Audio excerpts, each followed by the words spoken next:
our beloved Boss Mike Cervera. 90 billion piso di maipaliwanag ni DOH Secretary. Nako, mga kababayan ko. At eto pa, nako, na-freeze na. Nako, eto, matindi. Mga kababayan, mga kababayan ko, isa sa pinakamalaking bangko sa bansa ang nag-freeze ng mga account. Nako, grabe, mga kababayan, daming pera siguro nito.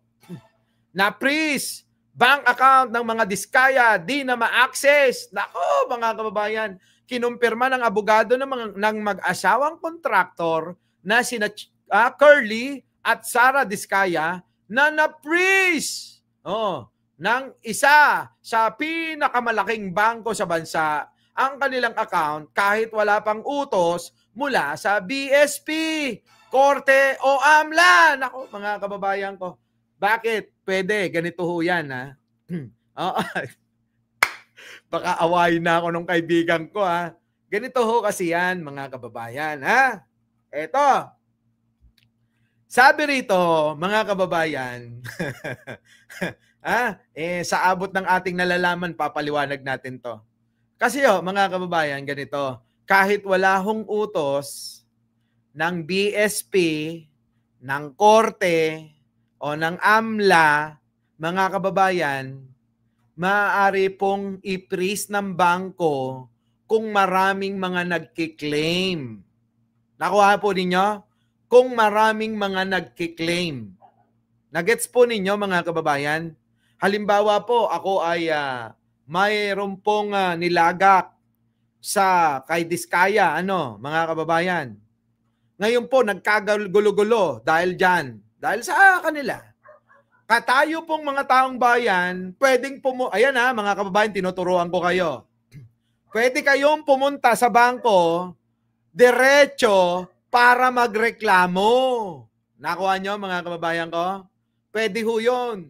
Diretso kayo sa bangko, magreklamo kayo doon, sabihin ninyo na diba? Na eto ho meron ho akong kukolektahin sa kanila. Dahil ganyan na, baka pwede nyo gawan ng paraan. Ganon.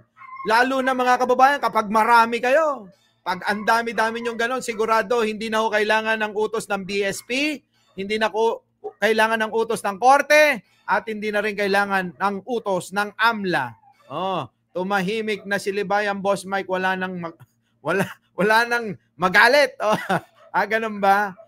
Down system lahat ang PNB, sabi ni Delia Sococo. Center dito sa Bay Area. Halaka, mga kababayan, para siguro hindi nila ma-withdraw. Delia Sococo, Grabe, So it means may possible na mabawi ang pera ng mga taong bayan. Yun. Kaso, ganito yan. Paano naman yung mga nag-invest? Balita ko may nag-invest ng 100 million, 160 million, 100 milyon ang mga ininvest dito sa mga diskaya. Di ba? So, yan. Paano yun? Nauna na ho yung advance nga ho yung kanilang yung pagkuha ng kontrata. Opo. Kasi nga ho si Diskaya, halos lahat sa kanya. Alam niyo po ba, parang minanipula, may monopolyo, yung pong kontrata ng gobyerno dito ho sa mga Diskaya.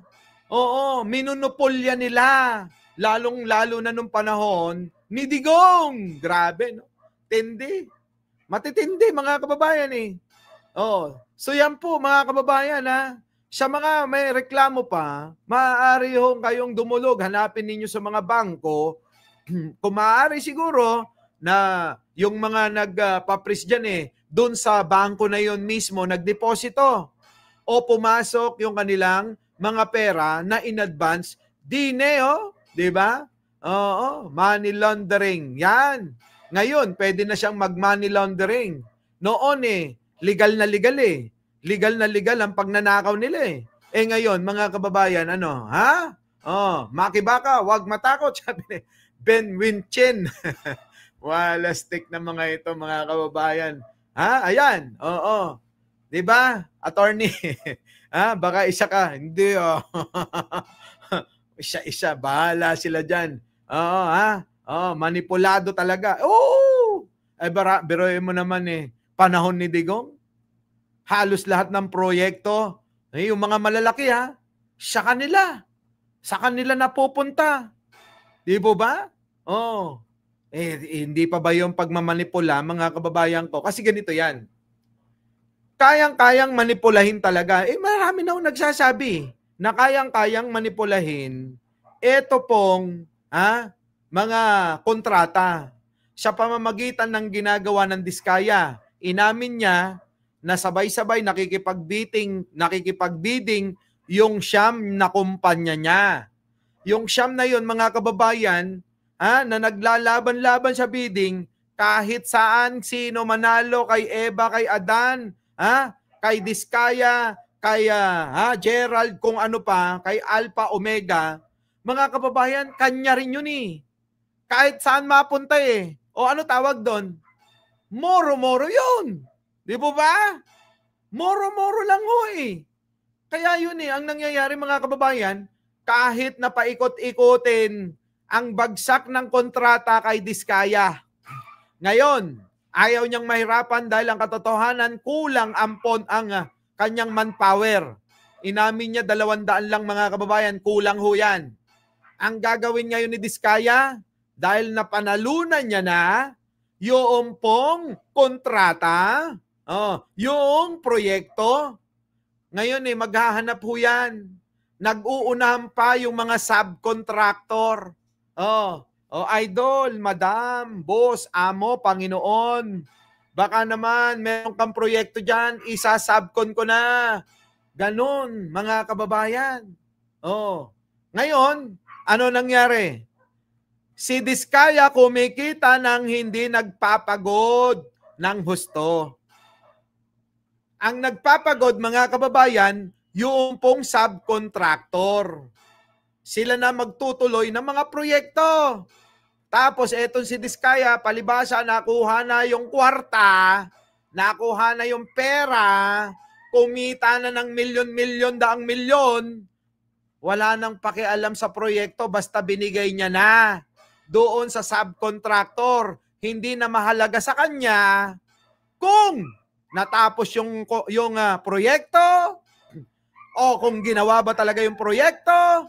Wala na siyang pakialam. Ganon. Diba? Eto. Siyempre sa ng mga bidding, may mga politiko na pumupondo. Yung bang gagawa ng pondo na yan para maging proyekto, 'di ba? Ganon. Naku, grabe, no? Inamin naman ni Diskaya na sa kanyang lang talaga babagsak ang proyekto, bakit di pa makulong? Yan na nga 'Di ba? Dapat ipakulong na ito ngayon mga kababayan natatakot na yung pamilya ng Diskaya. Wala na kapararakan wala na magandang magiging resulta pa sa buhay nila sa yung mga nangyayari ngayon sa kanila. Wala na. Wala na. Ano? Ang galing mo, Lax, na isip mo yon. Syempre. Ako pa ba? Ako pa ba? Yan po. Kaya mga kababayan ko, ito nga nangyayari ngayon sa mga Diskaya, para sa akin, deserve nila yan. Our beloved Boss Mike! Boss Mike!